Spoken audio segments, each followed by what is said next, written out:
Jungle.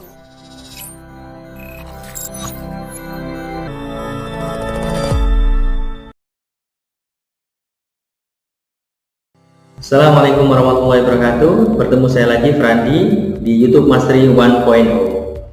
Di video keempat kali ini saya akan membahas tentang best GPM needs. Kenapa kita harus memperhatikan GPM dalam menentukan atau dalam memilih sebuah needs. Mari kita simak selengkapnya berikut ini.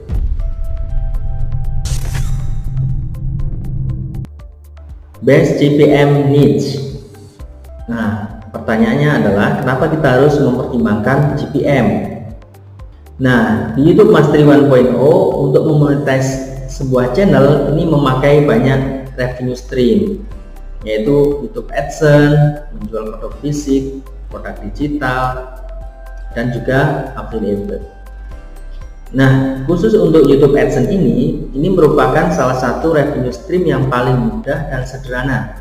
Sangat cocok bagi kamu yang nggak mau ribet dan nggak punya produk misalkan. Ini tetap bisa penghasilan dengan menggunakan YouTube AdSense.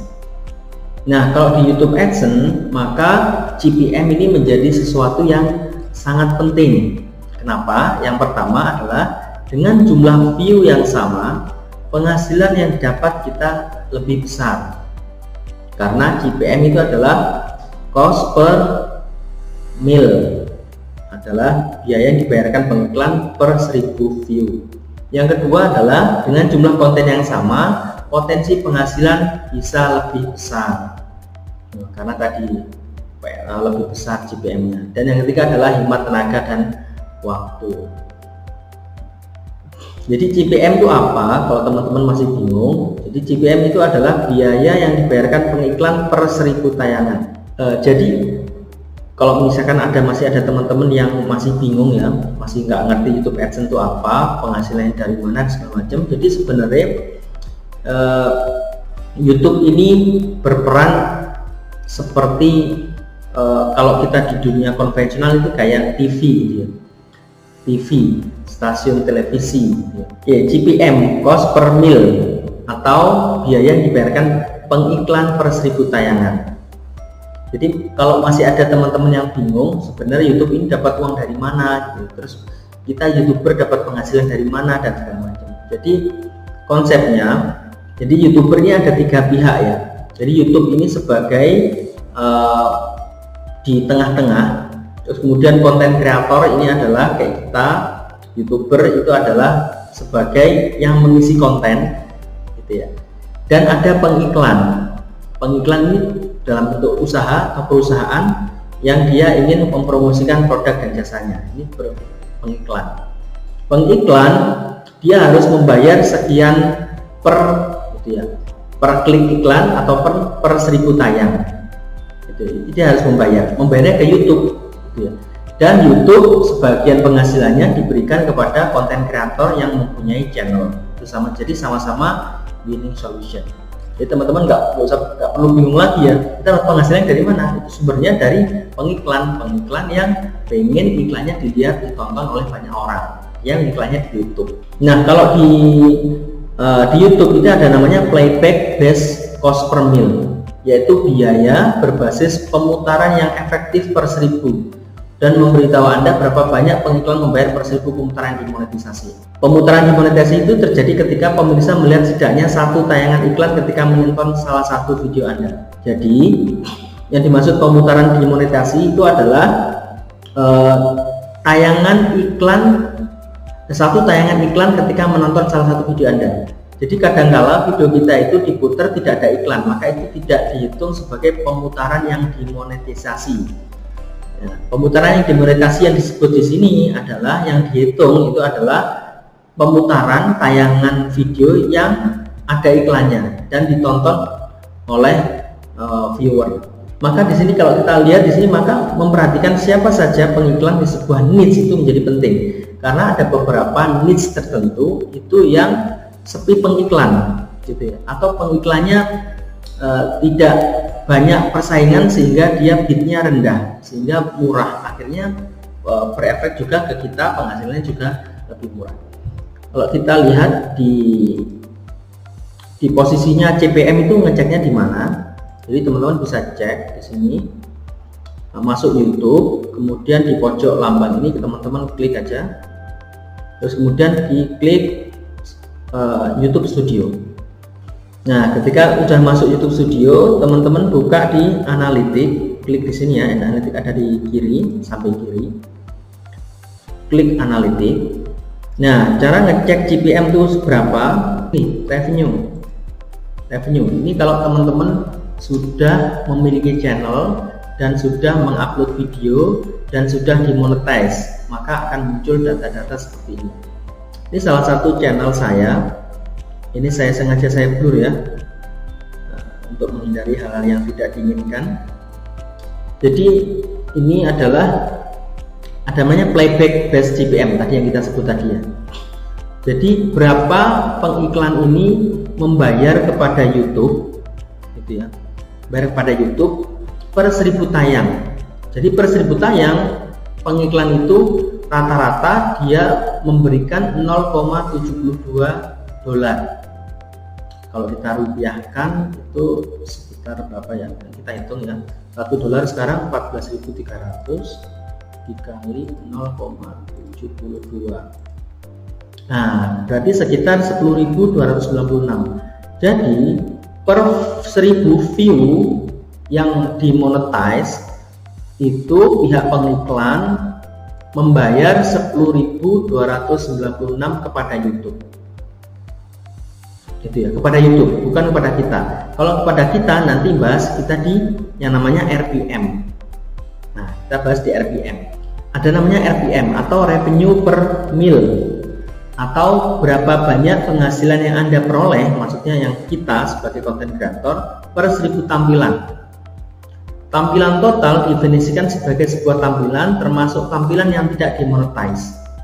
Karena RPM dihitung dengan bagian Anda dari pendapatan dan termasuk tampilan yang tidak dimonetize biasanya lebih rendah dari CPM berbasis pemutaran. Ini pastilah kita lebih kecil karena ini adalah penghasilan murni kita. RPM. Kalau ini adalah pengiklan membayar YouTube, sedangkan RPM ini adalah penghasilan kita. Per 1000 tayang itu sebenarnya hanya 0,23 atau sekitar berapa? Kita hitung aja. 0,23 dikali 14.300. Nah, hanya sekitar 3.289. Ini adalah CPM channel Indonesia ya.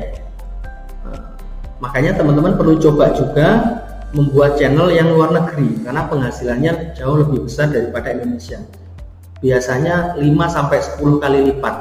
Jadi kalau misalkan per 1000 ini di Indonesia 3.289, kalau kita bikin channel yang targetnya adalah luar negeri, targetnya US, Eropa dan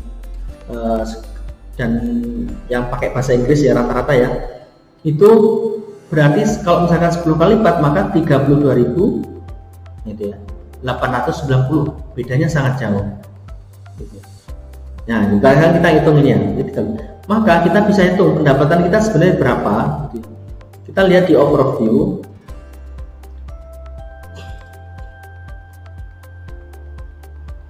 Nah, ini totalnya adalah 3,4 juta view dalam 28 hari terakhir.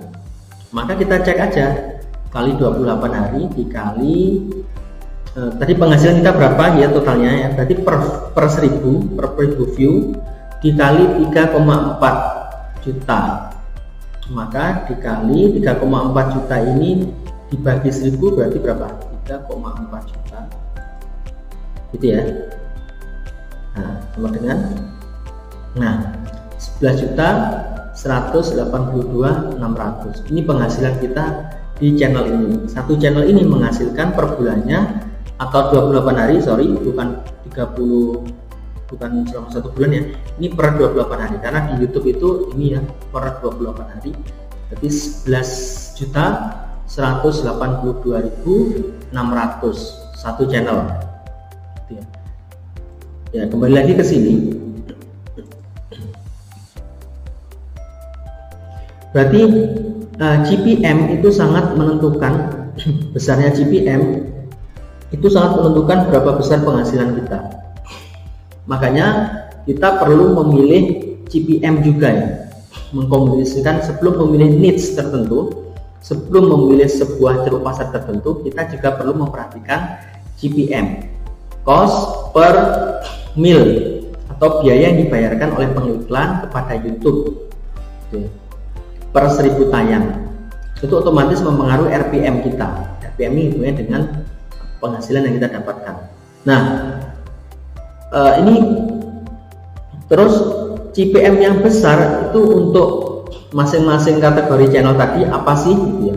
Jadi kalau teman-teman pengen membuat sebuah channel dan memiliki GPM yang tinggi, itu saya berikan di sini rekomendasinya. Misalkan kita ingin membuat scalable channel, itu adalah temanya atau niche di teknologi. Itu merupakan GPM-nya tinggi juga.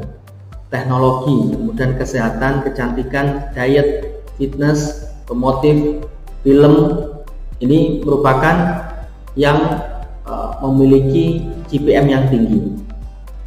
Kalau personal brand channel, ini rata-rata adalah tentang yang membahas bisnis, gitu, investasi, traveling, teknologi, otomotif.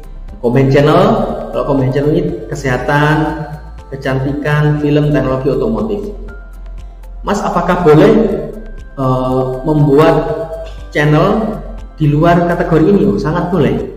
Nah, tapi di sini saya hanya memberikan saran bahwa niche atau kategori-kategori ceruk pasar yang di sini, topik-topik di sini adalah yang memiliki GPM yang di atas rata-rata, yang memiliki GPM tinggi. Sehingga tadi ya, kenapa kita harus memiliki GPM tinggi adalah karena dengan view yang sama penghasilan kita lebih besar, kemudian kita bisa hemat waktu dan tenaga.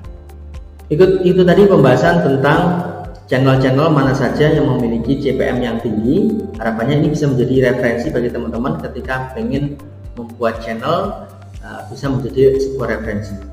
Kira-kira itu aja pembahasan di video keempat kali ini. Terima kasih, selamat jumpa di video berikutnya.